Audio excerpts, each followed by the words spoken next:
We are live. Hello. Hello, Hi. Internet land. How is everyone today? Out there in the interweb. I don't Give think everybody- anyone's there in the internet land.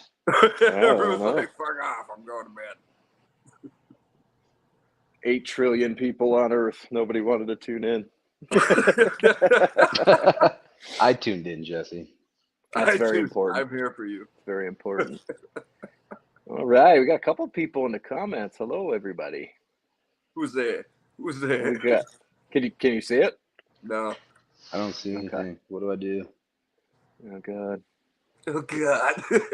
Oh God. This is my first internet. Jesus. Oh, it's a chat. There's a chat. Oh, I see. Hey, here we go. Comment. There we go. Got- Hello. Got Okay. Sean Martin. We got Cheryl. Jack Loftus. Samantha Rose. Bill Rad 80. Silent Vixen. All right. Hello. Howdy. So we just wanted to hop on and say hello to everybody. If you haven't met us yet, we're 3/4 of Beneath the Hollow. My name is Jesse. I play guitar. With us, we have Matt, who is also my brother. He plays drums. Howdy. And we have Dan, who plays bass. And at some Hi. point, we're hoping our singer will join this live stream and have some Where fun you at, with Joel?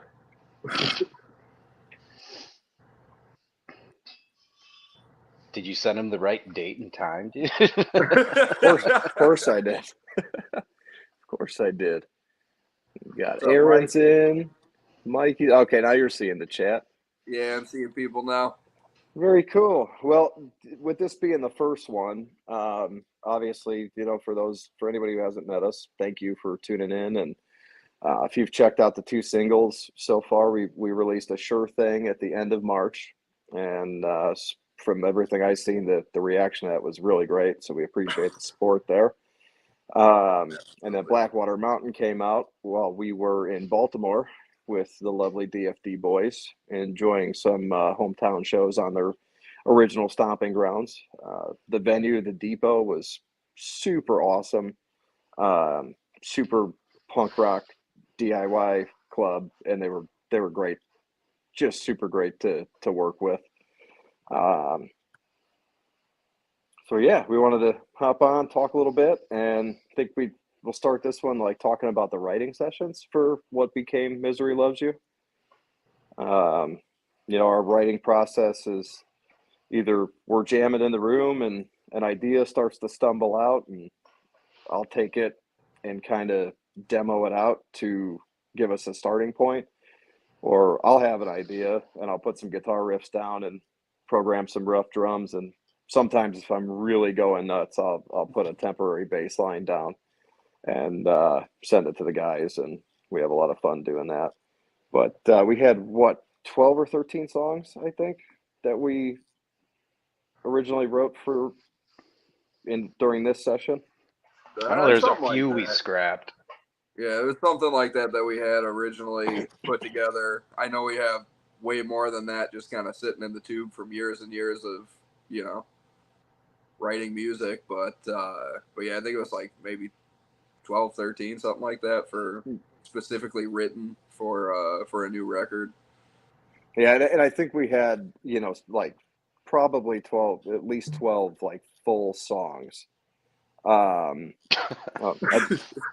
sorry, I'm just reading the message from Jewel right now. He said he was napping. We have a group Facebook chat for the band. There's a band chat on Sorry, Facebook. guys. And the 3 of us just unanimously saw our goofy singer texting like, "Oh my God, am I late?" I just woke up from a nap. He said, "Are we live? Are we live?" Yeah, We're live. yeah, we're live, buddy. So Now we that's a got to figure it out. that's a snapshot into the world of BTH for everybody. Dude, that's fucking hilarious. That's everything you need to know about the band right there. Yep. It is a constant cat herding. Sarah Tanner. What's up? Mike, what's up, guys? Thanks for everybody for coming in. But yeah, writing these songs was, at least for me, from my perspective, like when the pandemic hit and it kind of paused life altogether for everybody and just had time that, we otherwise wouldn't have. I decided that I was going to start, studying guitar properly, learning harmony and theory and everything, because I played for 18, 19 years just by ear. So that really started to push me in a direction that I had never gone before. So like there were songs on this album that could not exist had the pandemic not happened. And I'd not been like, oh, after 18 years I'm gonna like actually learn this instrument. Wait, Which so you're saying then COVID was a pushed good thing, everybody Jesse? else. Is that what you said? There's a silver lining to every cloud, Dan. So I'm going to at least stay on what was positive for me. The situation as a whole certainly was not. COVID positive. Way to kill the mood, Dan. Yeah, right. That's what I do, man. I'm a bass player. But anyways, like I was saying, I think after that had happened, everybody else had kind of gotten a urgency to push and start taking lessons and learn how to properly learn our instruments. Because, well, I know for me at least, I was self-taught as well and did a lot of things the wrong way. So it's a big game changer once you really start digging in and starting from the basics again as a musician. Well, it definitely helped shake me out of like habits, like things that I would just kind of fall into because they felt comfortable and normal. Like it pushed me. Like there's one song that isn't out yet. It's called Terrifier, and the entire song is premised on what began as a guitar exercise, and it has hybrid picking where you're using a pick and your fingers instead of just finger picking or using a guitar pick. You're doing them both at the same time, and it's cool to like listen back. There he is. Oh, there we go. Hi, boys. Singer. Good morning. Here, You're go about to 10 Joel minutes crash late, the bro. party. Good morning. Sorry I'm late to the party. So, Joel, we've introduced ourselves. This is our insane nomadic frontman, Joel Yoakum. He is generally the life of the party, and as I mentioned earlier, it's like herding a very large cat. It's like having a pet Yeti. Oh, I'm a kitty? Yeah. Yeti. Pet Yeti. Oh, Hey, turn your phone sideways, bub. sideways. Yeah. Okay. Now he's That's a good idea, man. It didn't work. Go back. Go back. Abort! That was a good- Abort! No, this is good. Oh, hold on. So yeah. Let me mess around here. Okay. Well, you have fun goofing around. We were talking about. There he he is. is. Look at that. Hey, Hi, bud. hi. We were talking about the writing sessions for this album, what had become Misery Loves You, and kind of touch base on how I started studying with a proper instructor, and it kind of started pushing us into really weird places we wouldn't have gone otherwise. Yeah.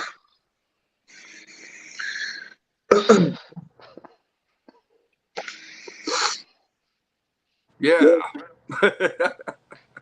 Yeah, what Jesse said. Catch up with some of these folks in the chat. We got Mr. Rob Queen in here. Yeah, Rob? who's on here? How's it show me who's on here? Tim, Mr. Randy McMahon. What's up, buddy? Randy. Oh, hi, Randy. You're the best. Got Justin, Steven. What's up, buddy? Steven. Mike, What's up? Jason.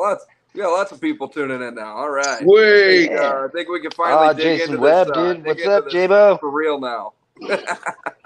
So yeah, well, again, appreciate everybody coming in and hanging out with us. So Joel, when you started getting demos for stuff like Terrifier, Blackwater Mountain, Sure Thing.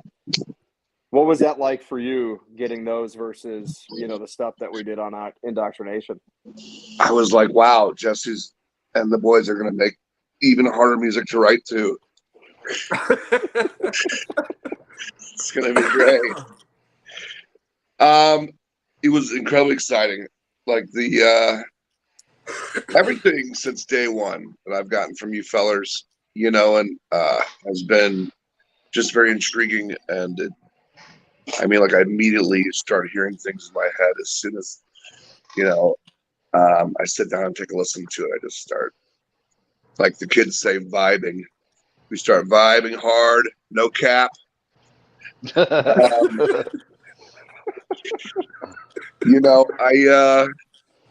It just kind of comes easy. I think it's weird to say that.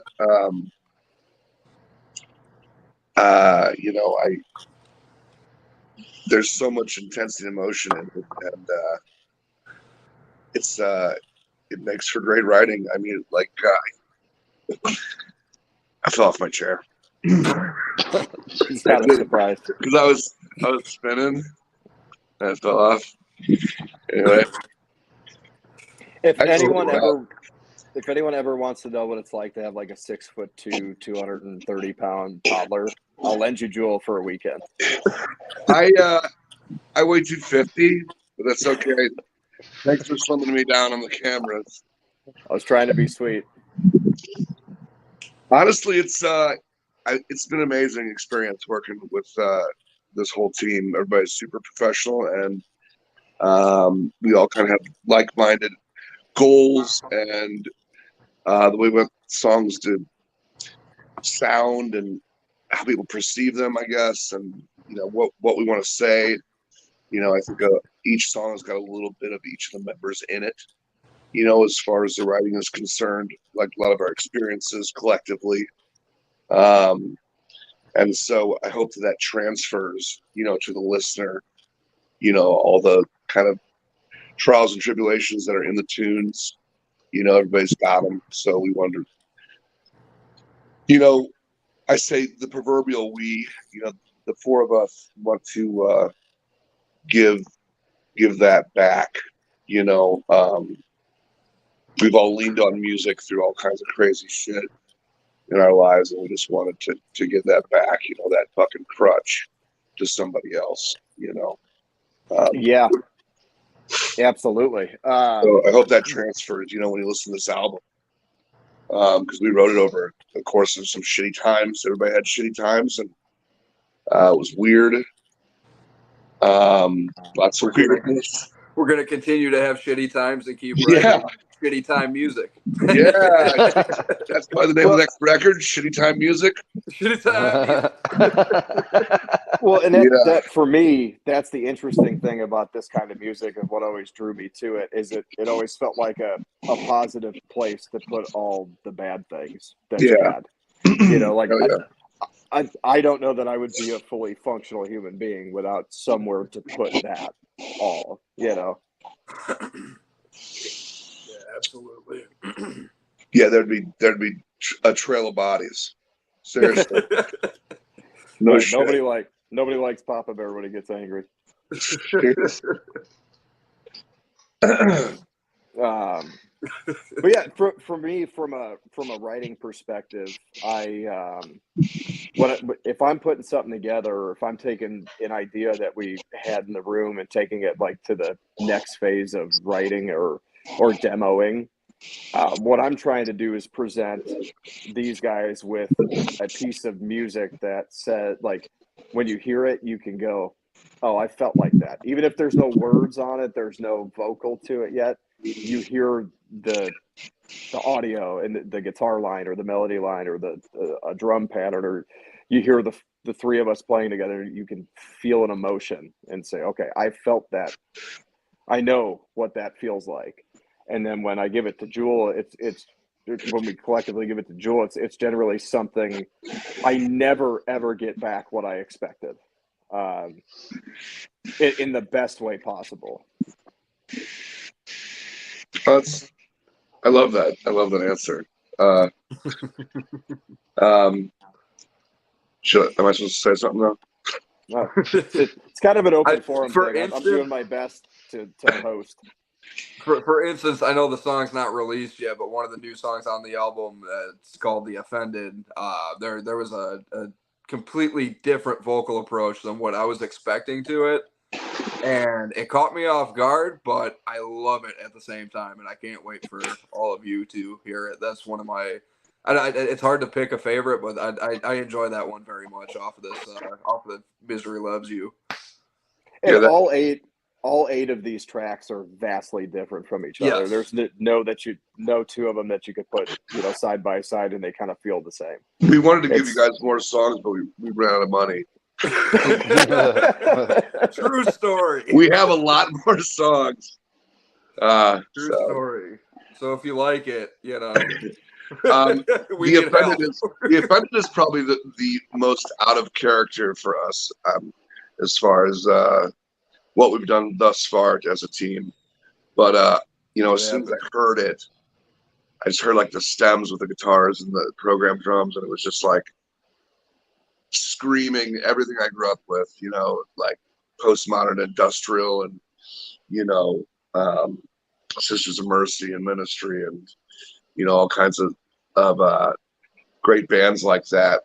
Nitz Reb, Throw Kill Cult, stuff I grew up with. And I really wanted to take that approach for this song. And honestly, it was Machine toned it down a little bit. It was a lot fuzzier when Jesse and I did it the first time. When we all did it together the first time, it was real fuzzy. And so Machine had his way with it. But man, I really liked the way that song turned out. It turned out really cool. Yeah. It's super out of character for us, and it's also we're kind of poking fun at a lot of stuff going on, current events, and just kind of, irreverently poking at pretty much everybody. Nobody's safe in this one. So I really like how that song turned out. And, we kind of got into the studio piece of it. So if anybody doesn't know, for the first time, we got to work with an outside producer. So everything we've done, up until now has been self-produced. Like the Nihilist EP that came out in 2018, Todd Smith and Rob Queen. You all know Todd Smith, but him and Rob Queen came in. Him and Mr. Rob Queen came in for like a long weekend, and we did that out of our little demo studio at my house, and it came out good for what it was. Todd got involved with some arrangements, and it was a really cool experience to have somebody, getting in the weeds on your songs and helping you out. Usually by the time I present a demo to the guys, it's the best that I can come up with. So having somebody else's opinion is really cool, but to be able to do, like, we got to go into a real studio and work with a producer that has done Lamb of God, Vision of Disorder, Clutch, White Zombie. To be in the room with that guy, right? Just to be in the room with that guy is a treat, and he was excellent to work with, and the album just turned out so good for our first experience with that guy. It was and he got in the weeds on it too. Like, he was in there like fighting for things, and it was there was arguments. We teamed up on you for a moment. Yeah, it was kind of special the way that he was so into like where the lyrics were going as far as like the context of the song, to have someone like sit down and like read through them with me and be like, so where's your head at on this? And, why did you say this? And like, how do we want to portray this piece right here? How do we get the best capture and emotion out of this line? Because this line is so important in the context of the song. Like that was pretty sick, I've never had anybody like get into my lyrics like that. And,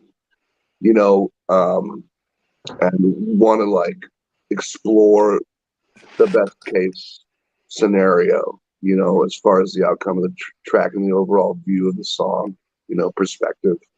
So that was fucking awesome. What a fucking great dude. And he did that from And he's the real bones, ticklish. too. I know all his tickle spots now. I crawled into his trailer one late after like about a whole handle of bourbon, and woke him up, and he still recorded with me the next day.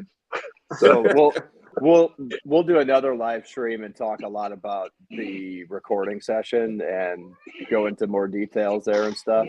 But yeah, let's save the good stories for later. yeah, We'll do this this one I wanted again. to focus Maybe more on the writing. every time we'll share a candid story when we come on here, So There you go.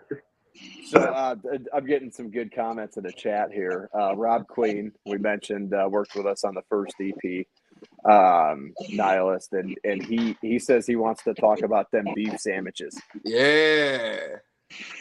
So Love me some beef sandwiches. little snapshot into behind the scenes. I have an amazing wife and 3 amazing kids, and we band headquarters out of my house for years and years and years. So the studio was in my house.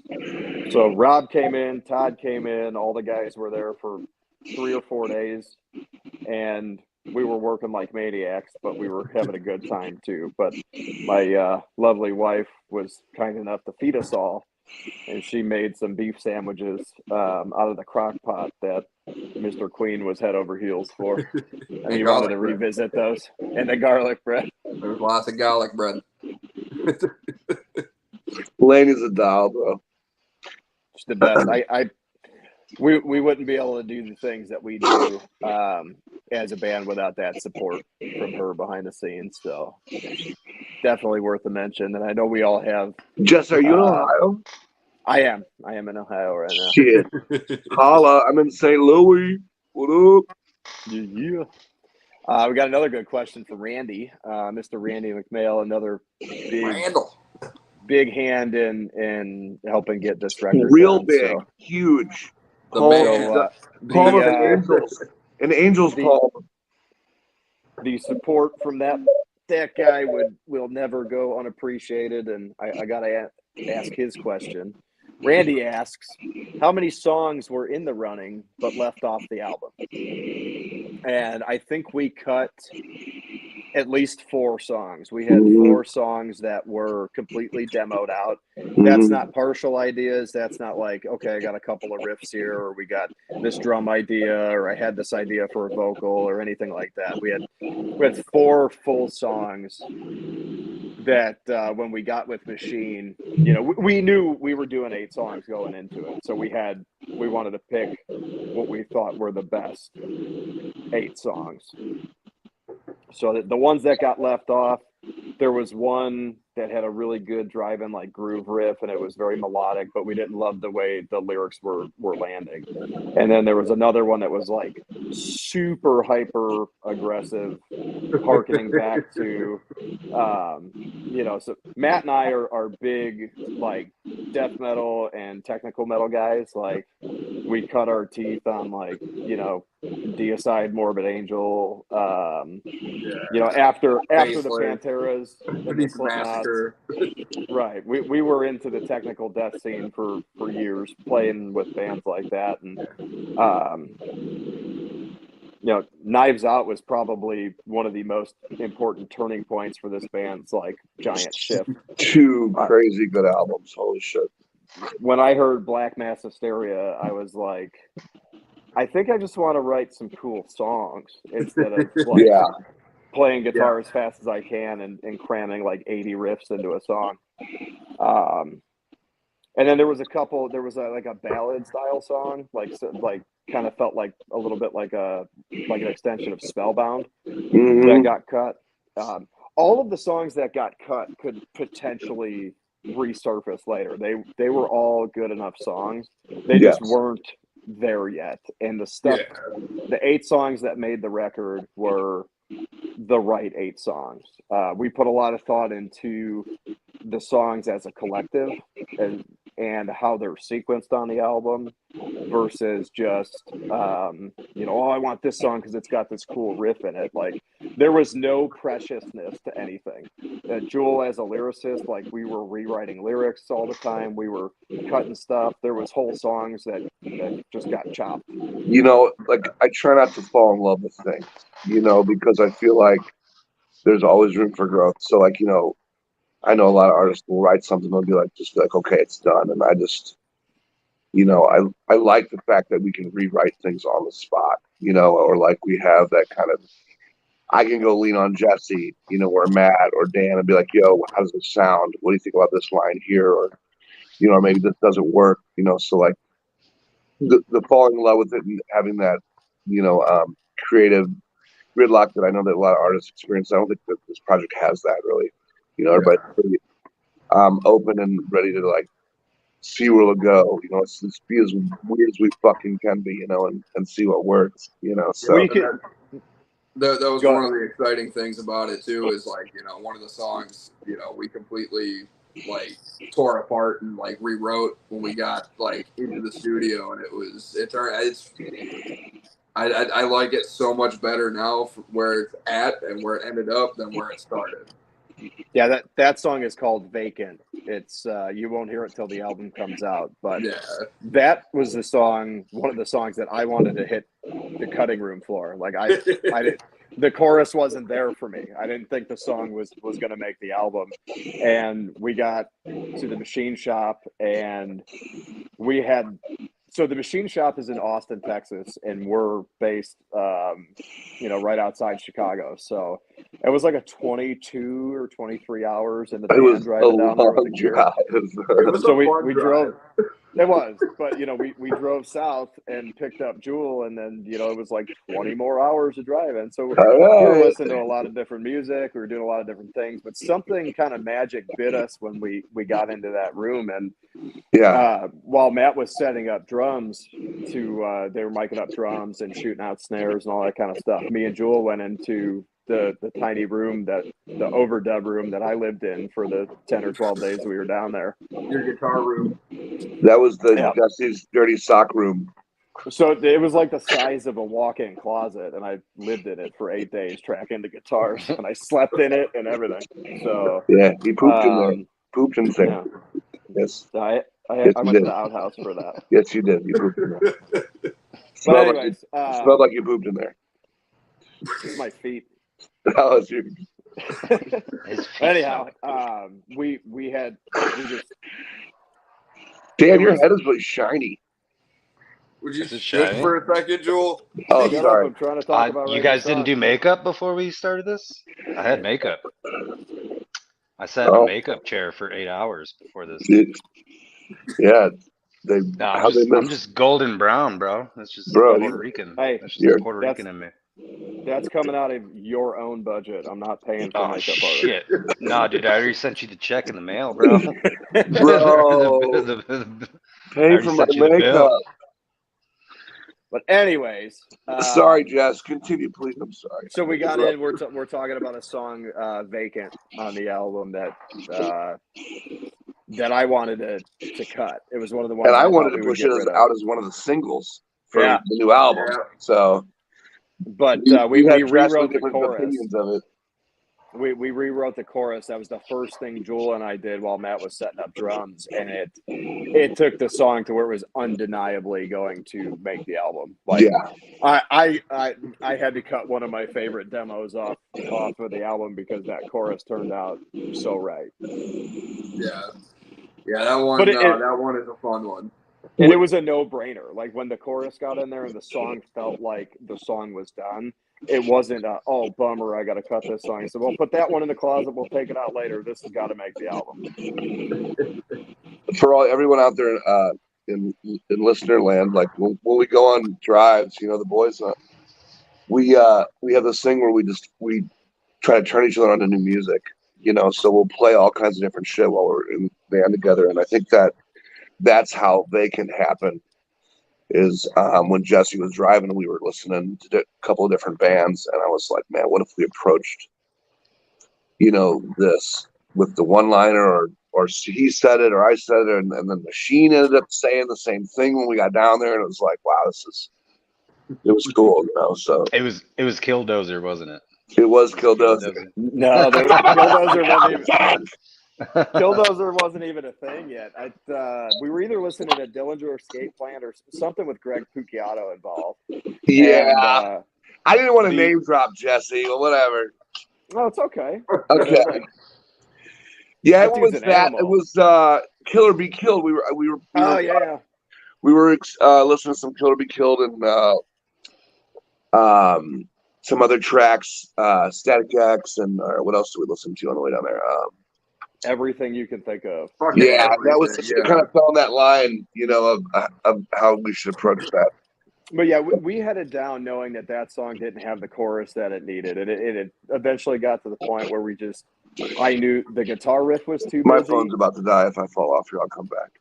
Okay. The guitar riff was too busy, and I needed to make sure we gave Jewel something that gave him a vehicle to provide a chorus. And it was like the first thing that came out was what's on the album. Like, yeah, I laid down a guitar riff. We did a quick program on the drums, and then Jewel started ad-libbing some vocals into a handheld SM7B in the overdub room at Machine Studio, and you know, it just, the song became what it was supposed to be. And then when Matt actually got to put the final drums on it, it was like, this sucker belongs on the record, like, no doubt, no question. My favorite though is the last chorus. That's when it really comes to a peak. I feel like, you know, yeah, the drums start to kind of get a little more chaotic, so to speak, and kind of shakes it up a little bit. Yeah, you definitely pulled in from like the early influences. That there's some Tommy Sickles in there. Definitely big Tommy Sickles input. That I'm not even gonna lie. That is a total Tommy Sickles ripoff beat. Sometimes your influences shine through, man. I mean, like, the next single. Go ahead, Matt. I was just gonna say he is definitely one of the big influences for me, especially since we really changed our style from that tech death stuff that we used to do back in the day. You know, like that once we started really, you know, incorporating the groove again. You know, Vinnie Paul has always been a huge influence of mine as well, and I feel like Tommy Sickles was like Vinnie Paul on speed. You know, like a little more chaotic, but still hitting those suckers like a maniac, you know? Yep. And you know, we're a little bit later to the game. Like, we didn't come up in Baltimore, so we got hooked onto Nothing Face later on the Skeletons record. So that's the stuff that, like, you know, was the very, very early stuff. Like, our dad's a musician, and so we grew up like listening to Leonard Skinner and Judas Priest and Ozzy and, you know, bands like Extreme and Soundgarden, Alice in Chains, like a lot of good foundational stuff for you. And then we just started, you know, getting deeper and peeling the onion back, like Pantera and Slipknot and Korn and Nothing Face and Mudvayne. And then it got a layer deeper and you started getting more extreme. And all of a sudden you're listening to grindcore that is 350 beats per minute. Yes, which I still enjoy on occasion, you know. Oh, there's a lot of really good tech death bands out there. And I feel like too, like I really can't wait for everybody to hear this whole record, because I feel like there's still little tastes of that tech death splashed in there. Like, there's little itty bitty glimpses. Yeah, like, it's tastefully splashed, I feel like. Yeah, you know, it's sprinkled in there. I try to see what I can get away with, right? Like, can I get away with 16th note triplets at, you know, 155 and it be okay and not ruin the song? But if it ruins the song, we throw it out. Right. Like, it's about writing a good song. That influence really shined through on the Nihilist EP also with Nihilist, the title track. It's a total Morbid Angel influence song, you know. So funny. I know that that's all ancient history stuff, but you know, just a quick funny one for Rob will remember this. When we were in the sessions working with Todd and Rob on those songs, Todd he did not understand what I was trying to do with Nihilist. He was like, this song doesn't make any sense to me. And I'm like, but it's like, I didn't want to change it. Like, I didn't want to change the structure. Like I knew what I wanted out of that song. And I was sitting there with Rob and I was like, dude, I'm trying to write a song that was, what if Morbid Angel and Nothing Face had a love child? And Rob's like, I get it. The song's got to stay this way. It's got to be structured like this. Good And stuff. we played that song in Baltimore. It's still a super fun song to play live. Like, I wouldn't mind retracking that one day. And funny story about that song too, and then we'll get off the subject. Is huge influence of us death metal wise was actually there in the studio with us, Mr. Derek Roddy. Very, very, very huge influence as well when we actually started writing that song in its infancy. It was just in the room, and I think it was like the first two riffs when we showed it to Derek. And if you don't know who Derek Roddy is, you should know. He played for Nile and Hate Eternal and anybody who's of mention in the death metal world. He's with Anthrax right now, so that's cool, girl. So welcome back, Jewel. I made it, guys. I made it back. Here Matt, he is. Whee! And let Matt, the chaos begin again. No more conversation. Here we go. Matt, you have a request. Justin wants to hear you say garlic bread again. Garlic? Say garlic. Garlic bread. Garlic bread? I love me some garlic bread. So we had another question. Matt eats a steady diet of chicken fingers, garlic bread, and pussy. Stop it, you. All right, so we got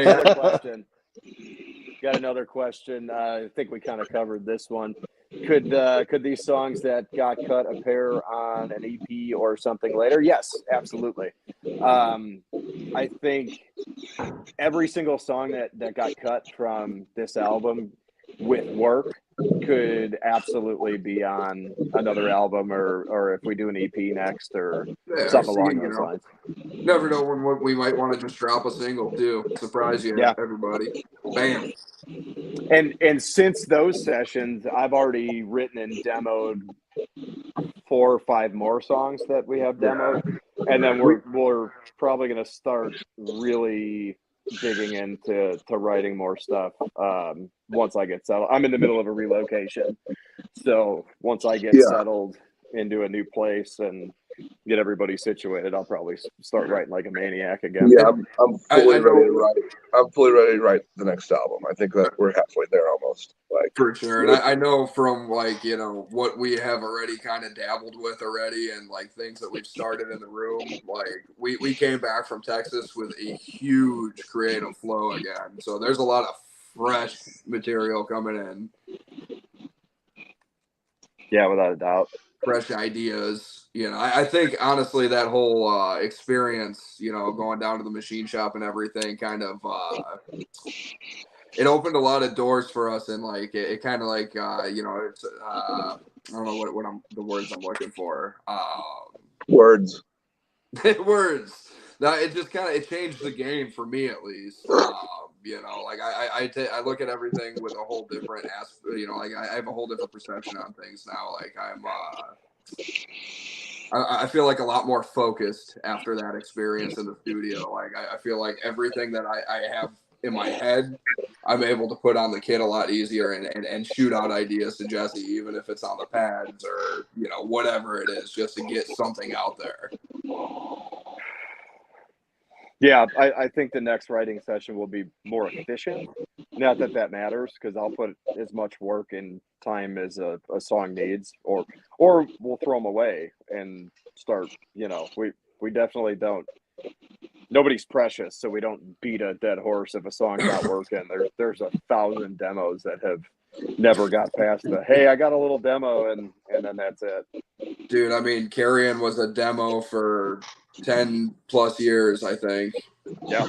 Yeah, that was cool working with Robert. What a nice dude that guy is, Yeah, Robert Meadows he's a bad man. Like and then we got together and on that track, and I mean, I was just like, write everything you want to write, Robert, and then I'll come in right over the top of it, and we'll talk about the underlying meaning of the song, and like all that just happened so fast and easy. And Robert really wanted to talk about anxiety and how it affected people in his life and him. And I've had just recently dealt with like some crippling anxiety myself and depression and things like that. That everybody goes through, and like that just hit the page like it was like And meant to be there, the whole time. I have never tracked a vocalist, and I've been fortunate enough to work with as an engineer. I've worked with a good number of vocalists in varying styles. I have never recorded a guy that screamed that loud. Yeah, he's got like Aretha Franklin lungs. You can hear him outside. It's crazy. I had like a 20 dB pad on him, and I had the preamp like almost his gain as low as it could go. And there were still spots that I thought he was going to peak out the signal. Yeah, he goes hard, man. He goes hard. He's a pro, though. He's a pro, dude. He's a pro. Yeah, again, like that was another thing I would say. Like somebody who took multiple takes without the guide track there, super tight. Yeah. Super tight. Yeah, for sure. And he can cook a little bit too. It was fun. We got in the kitchen together at Jesse's place after the session was done, and we all collabed on dinner. It was a lot of fun. So we've got a lot of fun footage from that experience and the experience with Mr. Todd Smith, and a lot of things that we need to put together and get out there for everybody, because there's a lot of fun behind the scenes stuff, some cooking videos that you and Mr. Bob Metal as well. So.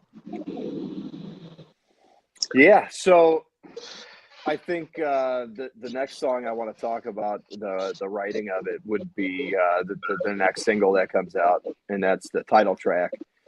Misery Loves You is coming out June 9th. June 9th. The last single before the album drops. And that is probably, arguably, my favorite song on the record. And if I had to quantify it, like for what you're going to be in store for, if When the Levee Breaks from Led Zeppelin was written for the Hellraiser soundtrack.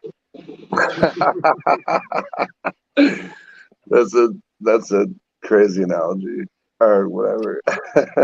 Yeah, and we played it live in Baltimore. So if you were at the Depot in Baltimore, you got to hear that one live. If you were there all weekend, you got to hear it twice. Yeah.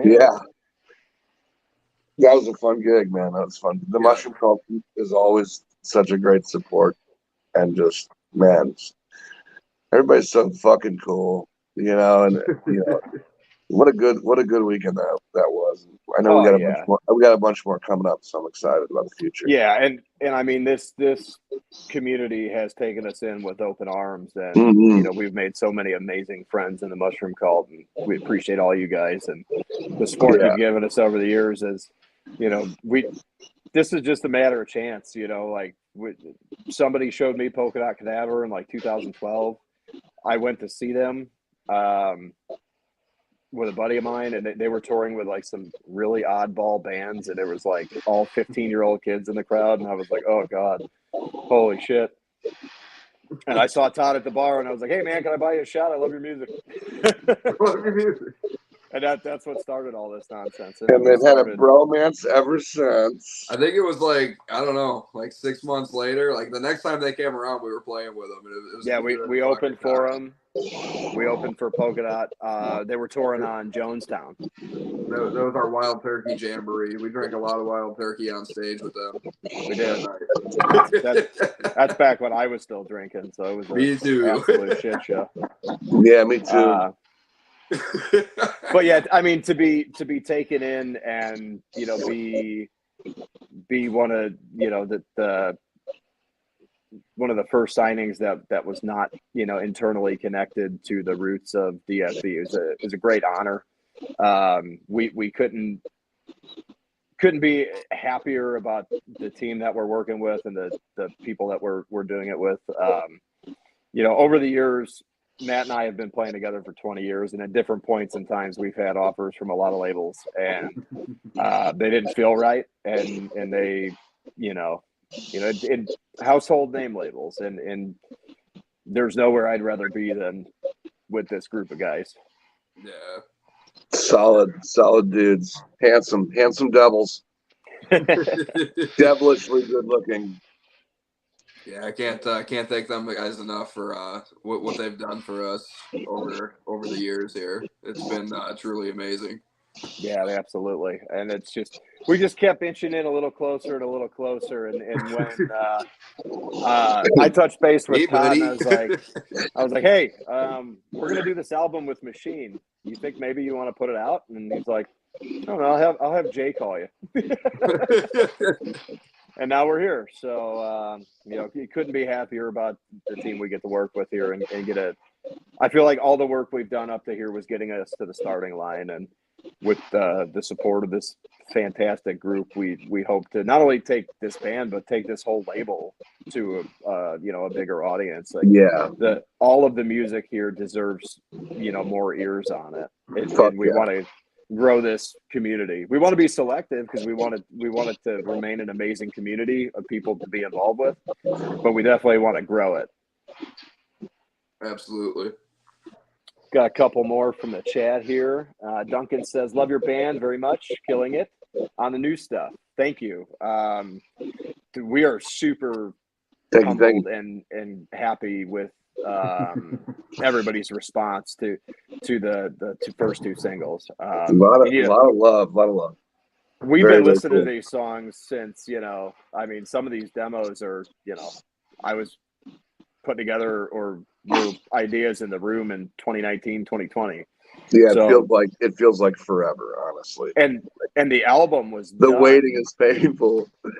It is. It's hard when you have to do it right. The album was delivered before the artwork was even done. So the album was done and mixed by New Year's Day. Yep. This year, I think we got the final masters where there was no more revisions and we were done. We had all 3 music videos for the singles all done before we got the art too. Yeah, that's another fun story. The artwork. We had some art that we had picked up over time. Like you see something good, you grab it, and then you just save it in your pocket for later. And I had an album cover that I wanted, and everybody fought me on it. And they're like, nope, it's not it. So there was a day Jewel and I looked at 700 potential album covers. 754. and we still didn't have it. That's a real number. We browsed 754 cool pieces of art, and they just didn't fit. Nothing jumped out at us. Nothing.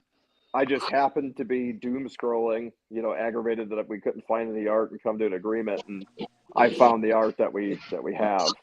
It's amazing artist, Mario Novato, and he's out of Spain, I believe.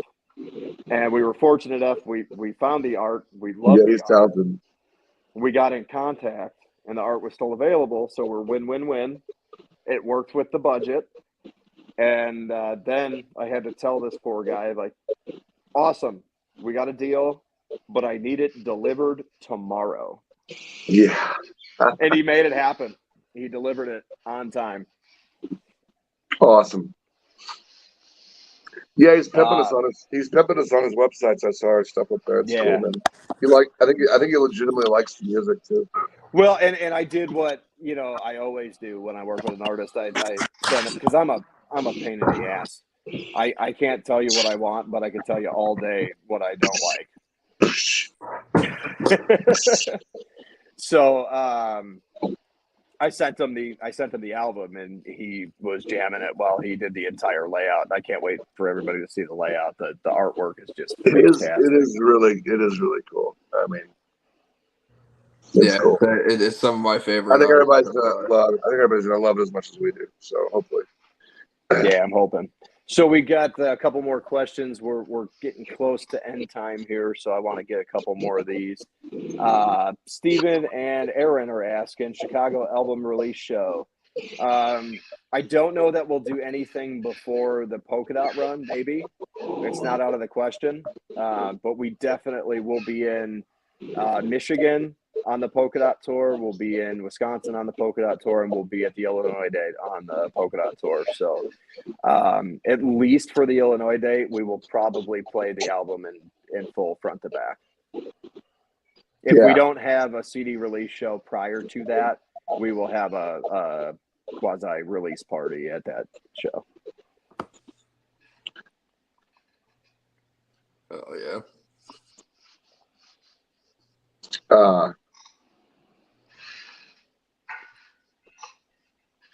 Let's see what else we got here. Nihilist is an amazing song. Thank you. Yes. Sorry, I always shit on that one live. Oh, here's a good one. This one's from the main man, Randy. What's the number one lesson you learned on this journey that'll help you for the next album? Good question, bud. Good Yeah, question. that's a very good question. Don't For eat me- Taco Bell before you leave on the trip. You never eat Taco Bell before you get in the car. I have no problems with Taco Bell. I'll be fine. For me,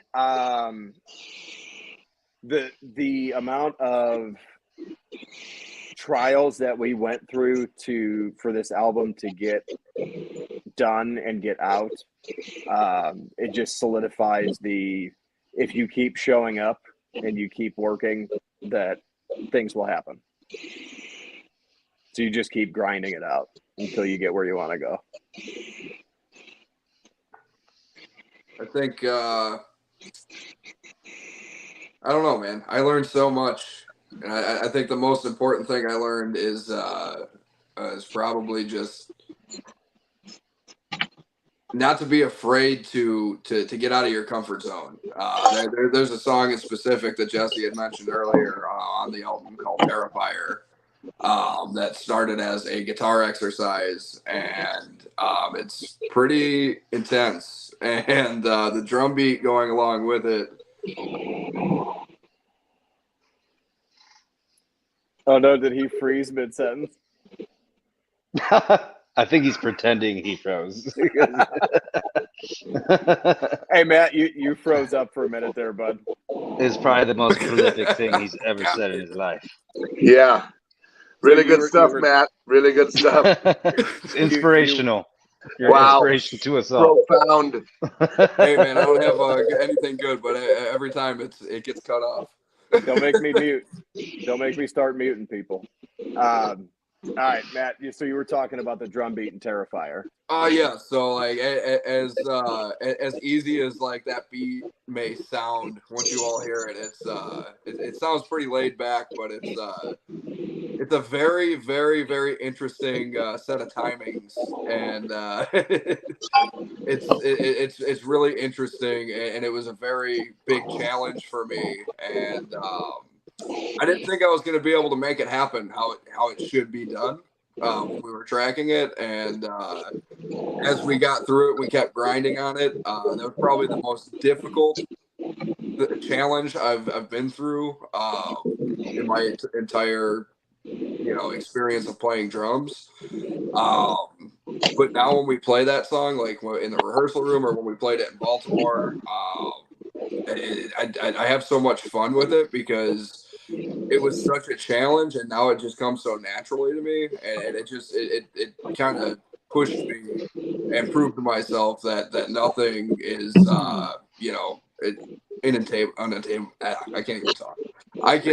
You can do anything you really set your mind to, and it was really hard for me to understand that and actually dissect it. And now that I've done that, I feel like everything else, like learning other people's songs, everything is coming a lot easier. So I think the biggest lesson that I learned in this was like not to be intimidated by, getting out of your comfort zone. That's a funny parallel to that song because the guitar piece came by me doing exercises in technique development that I had never done before. So it was a piece of music that was extremely difficult for me to play at first as well. I It's hated it. I wanted to cut it from the challenging record vocally as well. So and then it's once it all came together and what it became and like where it's at and like everything now, I'm happy with how everything turned out. Every piece of material on this record, and glad that we all pushed each other to the points, and Machine pushed us to the points that he did on this record. It's just, I don't know. I don't really know what else to say, but it was just a very, very, very fun and interesting learning experience. Absolutely. All right, Jewel. So it'll be you next for this question. What's the most valuable lesson you learned in this journey? I think probably that.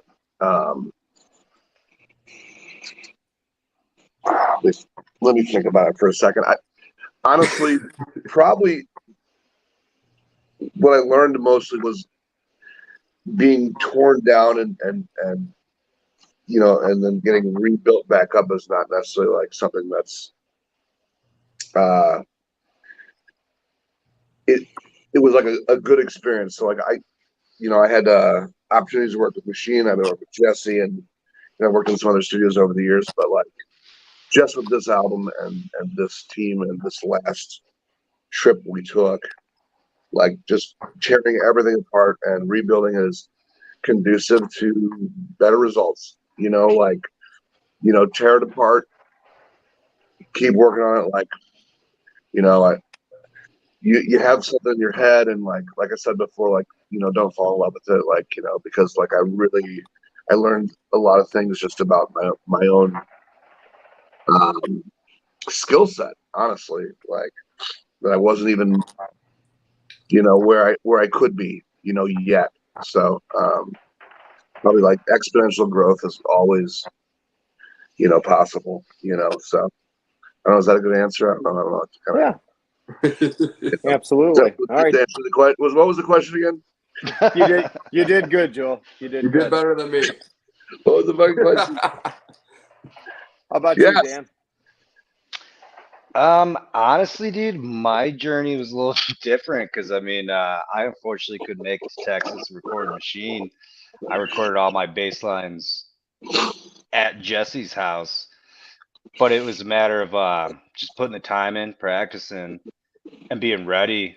I remember when I showed up, didn't we do all bass lines in like one day, dude? Like, so it was like I was just ready when he called me, showed up. Yeah, 2 sessions. Was it 2 days? Come on, man. Yeah, Why couldn't you sessions. just agree and say it was 1 day? Hey, buddy, I spent 8 days doing it. I honestly couldn't remember. But no, I was ready, when we went over and, I laid them down. It's probably like a few takes, for each song. But I feel like I put the time in. I was ready to lay them down, You killed it, I bud. missed out on all the fun stuff you guys got to do. You were missed. Yes, for sure. Absolutely.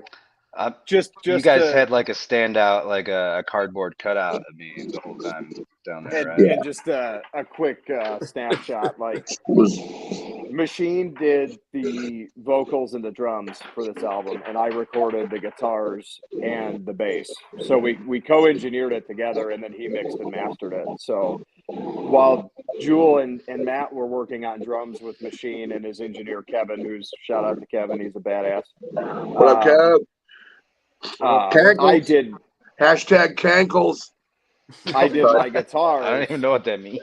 Yes, we don't either. I did the guitars in an overdub room, so I was engineering them myself.